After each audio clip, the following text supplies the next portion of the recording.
बता दे रेडी। हाँ ठीक है, रेडी है, चलो। रेडी।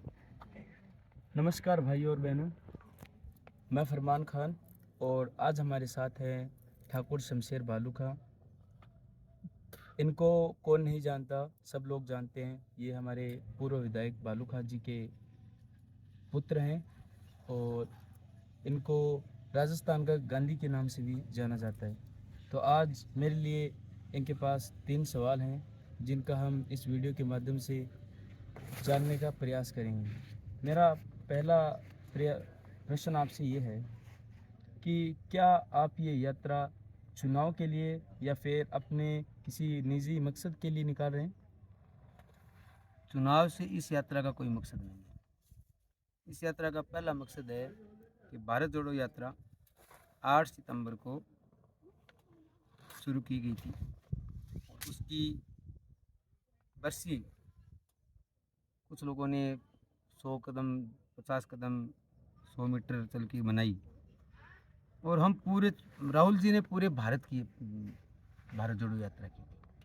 तो हम पूरे चूरू तहसील के जो 113 गांव है, 500 किलोमीटर, एक एक गांव, एक एक ढाणी जाकर के यात्रा करेंगे और अशोक गहलोत जी के द्वारा जो काम किए गए हैं आम जनता के लिए, उन कामों को बताएंगे। सिर्फ इतना सा मकसद है। दूसरा एक मकसद और भी है, वो आप मेरा निजी स्वार्थ समझ सकते हैं कि चूरू की जनता अपने कैंडिडेट से कुछ सवाल करे। आप वोट दे रहे हैं, किसी न किसी पार्टी को जरूर दे रहे हैं। लगभग 80% वोटिंग होती है। उन 80% वोटिंग करने वाले और जो 20% वोटिंग नहीं कर रहे हैं, उनसे निवेदन करूँगा सभी वोटिंग करें। आप किसी को भी करें। उनसे मेरा एक निवेदन है कि आप लोग अपने कैंडिडेट से सवाल करें। सवाल ये हो कि आप लोग हमारे लिए क्या करें। वो कहेंगे साहब आपके लिए नाली बनाएंगे, ये खुर्रा बनाएंगे, ये सड़क बनाएंगे, ये पोल लगवा देंगे बिजली के, ये पानी की टूटी लगवा देंगे। ये काम तो सरपंच के, पंचायत समिति के प्रधान के, इनके हैं। आप विधायक होने के नाते क्या करोगे? आपके पास विजन क्या है? आपका विजन लेटर क्या है? या आपकी पार्टी ने अपना घोषणा पत्र जारी किया और राजस्थान के लिए, तो सरकार पूरे राजस्थान के लिए काम करती है और उसमें हम भी आते हैं, तो वो तो हमारे लिए भी होंगे। लेकिन आप स्पेशली क्या करोगे? हम आपको वोट क्यों दें? चाहे कोई सी भी पार्टी का आदमी, वो बीजेपी का है, कांग्रेस का है, सीपीएम का है, सीपीआई का है, किसी भी पार्टी का है, आप उससे सवाल पूछें। खास तौर से आप 35 साल से जिस आदमी को जिता रहे हैं, आपने कभी उस आदमी से पूछा कि आपने क्या किया और क्या करा? 35 साल में आपने क्या किया हमारे लिए? चूरू की जनता ने आपको जिताया है, न कि धौलपुर की जनता ने, न कि झुंझुनू की जनता ने और न जयपुर की जनता ने। तो आप चूरू की जनता को कैसे भूल सकते हैं? और चूरू का एक एक क्षेत्र आपसे इस सवाल का जवाब मांगता है कि आप 35 साल में आपके द्वारा किए गए कार्यों की एक प्रदर्शनी लगाएं और उस प्रदर्शनी में वो काम शो करें, वो काम दिखाएं जो आपने किए हैं। जनता को एक रिलैक्स देने के लिए, जनता को लाभ देने के लिए, जो सामूहिक रूप से सबके लिए। आपने वार्ड में काम करवा दिया होगा, विधायक कोटे से काम करवा दिया होगा। ये काम नहीं है। तो आपके पास 5 करोड़ रुपए साल के आते हैं, आप 5 करोड़ रुपए लगा देते हैं। ये कौन से काम हुए भी? आपने नीतिगत क्या काम करवाया? आप कौन सी सेंट्रल एकेडमी यहाँ लेकर के आए? आप केंद्रीय कौन सी जो एजेंसी है, केंद्रीय संस्था कौन सी है, वो लेकर के आए? आप कौन सी स्टेट लेवल की जो इंस्टीट्यूट है वो आपने यहाँ खुलवाए? आप वो बताओ। आप वो ये बताओ कि आपने चूरू के किसान के लिए, मजदूर के लिए, युवा के लिए, महिला के लिए, वृद्ध के लिए, बच्चे के लिए, पढ़ने वाले के लिए आपने क्या किया? बस इतना सा सवाल आप पूछें और अगला सवाल ये पूछें कि हमारी चूरू के लिए नहर कब लेके आओ और इसके लिए आपका क्या प्लान है, विज़न क्या है। जैसे अपन ने एक विज़न डॉक्यूमेंट बनाया है विजन 2030, उसमें अपन ने एक एक बात खोल के लिखी है, जो हम आम जनता के लिए भी भेजेंगे, आम जनता को भी देंगे। ये हमारा जो विजन डॉक्यूमेंट है, गांव गांव गली गली घूम कर के जब हर गांव की व्यक्तिगत समस्या है, पहले चूरू तहसील का बनाया है, उसके बाद एक एक गांव एक एक गली की क्या समस्या है, उस समस्या का हम विजन डॉक्यूमेंट बनाएंगे। इस गांव में ये काम होना चाहिए, इस गांव में ये काम होना चाहिए, इस गांव में ये काम ये कमी है और उसकी पूर्ति कैसे की जा सकती है। आपके कहने का ये अर्थ है कि जो काम 35 साल में जो सरकार यहाँ जो चूरू के विधानसभा की जो क्षेत्र से काम हुआ है, वो काम क्षेत्र वो विधानसभा के हिसाब से वो काम कुछ भी नहीं है। वो सिर्फ सरपंच कोटे या फिर दूसरे कोटों से होने वाला काम है। जो मेन विधानसभा का जो काम है वो बिल्कुल भी नहीं हुआ। एक विधायक के हैसियत से काम नहीं हुआ है। विधायक का मतलब होता है कानून बनाने वाला, विधेयक बनाने वाला। विधायक का मतलब है लेजिस्लेटिव, जो कानून का निर्माण करता है।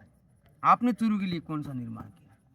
35 साल से जो अपने मंत्री जी हैं, पूर्व मंत्री महोदय, जो नेता प्रतिपक्ष हैं, उन पर सीधा साफ आरोप लगाता हूँ कि आपने 35 साल में सिर्फ चूरू के गढ़ के लिए 5 करोड़ रुपये मांगे, इसके अलावा कुछ नहीं मांगा।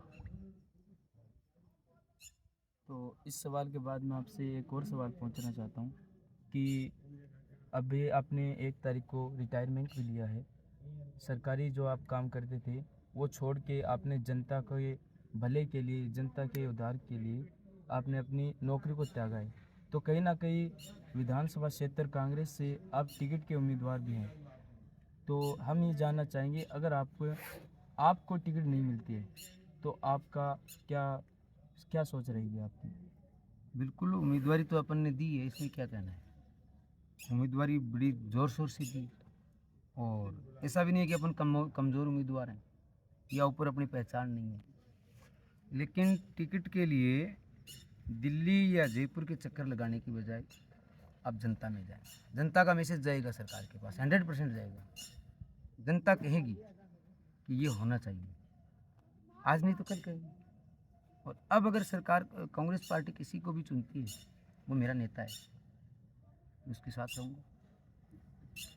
आपके कहने का अर्थ ये है कि आप कांग्रेस के साथ हैं और कांग्रेस किसी को भी टिकट दे आप उसके साथ रहेंगे। आपके ये नैतिक विचार हमें अच्छे लगे। और आपसे अब हम तीसरा आखिरी सवाल पूछना चाहेंगे, अगर आप विधानसभा क्षेत्र कांग्रेस से चुनाव लड़ते हैं और जीतते हैं तो आपका विधानसभा क्षेत्र के लिए क्या कार्य रहेगा? अपना विजन 2030 जो है उसको लागू करेंगे और डिपार्टमेंट वाइज जो अपन ने विज़न बनाया है उसको इम्प्लीमेंट करेंगे। इसके साथ ही चूरू की जनता से जो हमारा प्लान ये रहेगा कि हम महीने में कम से कम एक बार जनता से रूबरू हों। जनता को जो कोठी पे बुलाने का रिवाज है, सिस्टम है, उस सिस्टम को बंद करें। ये काम है कोठी पे आ जाना या पीए साहब से मिल लेना या इससे मिल लेना, ये रिवाज नहीं चलेगा। एक दूसरी बात, जनता को भी थोड़ा सा बदलना पड़ेगा। जनता जो अपने छोटे छोटे स्वार्थों के लिए, छोटे छोटे कामों के लिए जो थोड़ा सा वोटों में करती है, जाति पे या धर्म पे या थोड़ी बहुत खर्चे के लिए, वो जनता को थोड़ा सोचना पड़ेगा कि अगर आप अपना सबका विकास चाहते हैं तो इसको छोड़ो और आदर्श जो चुनाव हैं वो आप करो। आपको जो अच्छा लगे उसको वोट दो। लेकिन आप अगर एक बिजनेसमैन 5 करोड़ रुपए लगाता है या बिजनेसमैन 10 करोड़ रुपए लगाता है, तो बिजनेसमैन वापस करेगा, उसको पैसा कमाएगा। एक किसान अगर खेत में 5,000 रुपये की फसल लगाता है तो वो सोचता है कि मेरे 50,000 की फसल वापस हो। गाड़ी लाने वाला या ट्रैक्टर लाने वाला अगर 5 लाख रुपए 10 लाख रुपए बैंक से लोन लेकर के ट्रैक्टर चला रहा है तो ये सोचता है कि मैं बैंक की भी उतारूंगा, मेरी मजदूरी भी करूंगा और 2 रुपये इकट्ठे भी करूंगा। तो ये जो चुनाव लड़ रहा है, ये अगर 10 करोड़ लगा रहा है, ये 10 करोड़ लगा रहा है, तो क्या ये वापस नहीं कमाएगा? सही बात है। ये भी कमाएगा। पैसा किसका जाएगा? आम जनता का। जनता का जाएगा। जनता का ऐसे जाएगा कि हर चीज़ में कमीशन खोरी होगी। वो फिर ये तो 10 करोड़ रुपए लगा रहा है, ये 20 कमाएगा, लेकिन इसकी आर्ट में, इसकी आड़ में अधिकारी हैं, वो 50 करोड़ का घपला करेंगे और ये बोल नहीं पाएगा, क्योंकि उस अधिकारी के द्वारा या उस कर्मचारी के द्वारा 5%, 10%, ठेकेदार के द्वारा 10% दिया जाता है। मैं आपको बताना चाहता हूँ कि एक नगर पालिका या किसी भी सड़क में अगर सड़क बनती है तो 56% पैसा लगता है उस सड़क पर, 44% पैसा है वो कमीशन में चला जाता है। ट्रू। 44% पैसा कमीशन में चला जाता है। कुछ ऐसे है कि कुछ तो अधिकारियों को बढ़ा करके एस्टिमेट बनाते हैं, इतने पैसे का वो एस्टिमेट होता नहीं है। जैसे खुर्रा निर्माण है, जिस पंचायत में जितना ज़्यादा खुर्रे का निर्माण होता है सरपंच उतना ही कमाता है, उतना ही पैसा कमाता है। एक खुर्रा 8.5 रुपये का आता है, 8 रुपये 10 पैसे का, और सरपंच उसकी 11 रुपये लेता है। कितने रुपए एक इंटरलॉक में? अब अगर 1 लाख इंटरलॉक लगे तो 10 लाख का काम है, 11 लाख का काम है, तो उसके लगे कितने हैं? 33 लाख के आसपास। लगभग 33 लाख रुपए उसकी मजदूरी सहित होती है। लेकिन सरपंच, उसमें एस्टिमेट है वो 33 लाख का, लेकिन सरपंच उसमें लगाता कितना है? ज़्यादा से ज़्यादा 15 या 17 लाख रुपए, ज़्यादा से ज़्यादा, यानी आधा फर्क आ गया। ये जो घोटाला है ना वो आधा हो गया। इसीलिए तो सरपंच लोग हैं वो नेताओं के ज़्यादा नज़दीक रहते हैं, या ये चेयरमैन वगैरह वो नेताओं के ज़्यादा नज़दीक रहते हैं, क्योंकि वो कमीशन खोरी का बड़ा भारी भरकम जाल बिछा हुआ है। कोई इस बात पे अगर कोई सरपंच नाराज़ होता है या कोई चेयरमैन नाराज़ होता है या पार्षद नाराज़ होता है, 3 बार हो जाएगी। भ्रष्टाचार अपने देश में ही, अपने चूरू में जड़ जमा चुका है। इस जड़ को जमाने में जो जीता हुआ या हारा हुआ कैंडिडेट है वो दोनों जिम्मेदार हैं, क्योंकि दोनों में कहीं ना कुछ उनके पास आता है।